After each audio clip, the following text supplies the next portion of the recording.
I'm sorry if I startled you. Where's Adam? He's, tending to the olive trees. Oh, but all your pretty fruit is bruised now. Come, I'll show you the sweetest delight in the garden as a surprise for Adam. Really? Come. All right. Here. But this is the one tree in the garden we cannot touch. This is the forbidden fruit. Did God really say you must not eat from any tree in the garden? Surely not. We may eat the fruit of any tree in the garden, except for the tree in the middle of the garden. God has forbidden us to either touch or eat the fruit of that tree, for if we do, we shall die. You believe that nonsense? Of course you will not die. God knows that as soon as you eat it, your eyes will be opened, and you and Adam will be like gods yourselves. You will know good and evil. The fruit here is truly beautiful. Oh, yes. It is. When I first realized the true magnitude of what the Pope's audience hall design reveals, I was shocked. Despite 10 years of research into the elite, occult, Illuminati, consciousness, and more, this stuck out as something I just had to write about. Have you heard of the Pope's audience hall, also known as the Pope the Sixth Audience Hall, or the Hall of the Pontifical Audiences? It lies partially in Vatican City and partially in Rome, Italy. Named after Pope Paul VI and built in 1971 by Italian architect Pier Luigi Nervi, it seats 6,300 and contains a bronze statue called La Resurrezione, designed by Pericle Fazzini within. This all sounds pretty straightforward so far, but let's dive into what makes this building so strange. We'll start with the less weird and get progressively weirder as we go. The building was designed with reinforced concrete by well-known architect Pier Luigi Nervi. Nervi is known for simple yet practical designs that are strong and made to last. The simple curvature of the building might seem unassuming from the outside, but this is part one of what we will begin to explore about this building, and I promise you, by the time we get to the end, you will see what I'm getting at. Have a look at the image below and compare its shape to the image of a snake beside it. Note the overall shape: wide back, narrow, rounded front, eyes in the middle, nostril at the front, and curved top.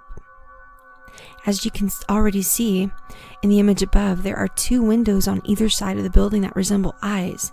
They are made of stained glass and sit about halfway through the building's length on either side. In the center of the eye shape, you begin to see a slit that could resemble a reptile eye. If you're not convinced yet, which is understandable, keep listening. Maybe looking at one window on its own isn't the most clear, so let's have a look at both of them together now. All of a sudden, we begin to see things taking shape here. Two reptilian eyes staring at you as you observe the stage. Have a look again at the image above. What do you notice down the center? There stands what looks to be a statue in the middle, and then on either side, two sharp, pointed fangs. The building's roof and sides also resemble scales. Here are two more images to give you a sense of the scales. Now let's pull it together a bit more so we can really see what we're looking at. In the image below, really pay attention to the whole building and stage layout next to the image of a snake. The eyes, the shape, the scales, the fangs, the look and feel of the reptile, it's all there. In the middle of the stage sits a statue of Christ rising from an atomic apocalypse.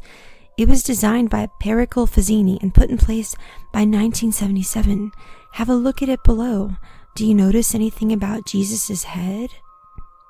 It's difficult to see from the front, but when you view the statue from the sides, where patrons would sit, it becomes strikingly clear from both sides that the head of Jesus is meant to look like that of a snake. Think about it for a moment. If just one side of the statue gave the impression of a snake's head, we could brush this off as coincidence. But when it looks this way from all angles, and the entire building resembles a snake as well, it becomes much more difficult to ignore. One must begin to realize that this was purposefully designed to appear this way.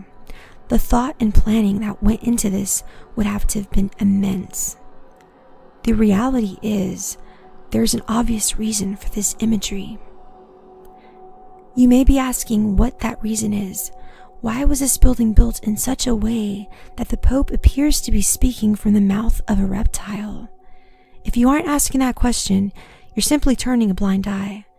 It's not that the evidence isn't present, it's that you're choosing not to see it. There are 7 separate pieces that comprise the snake or reptile symbol.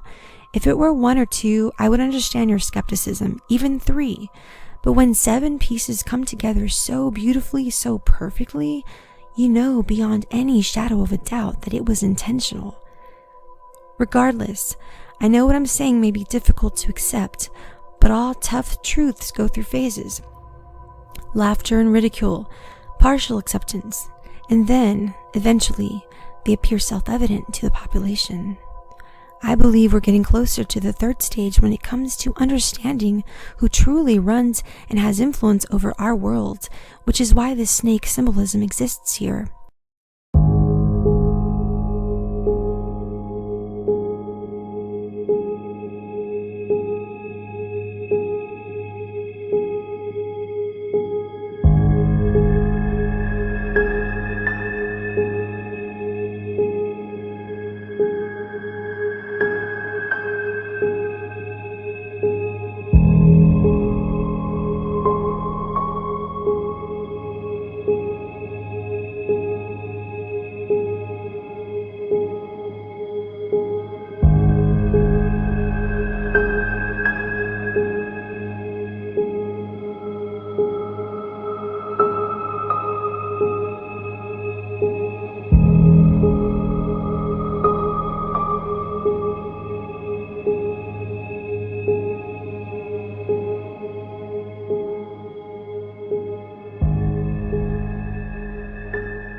And I was afraid because I was naked, so I hid.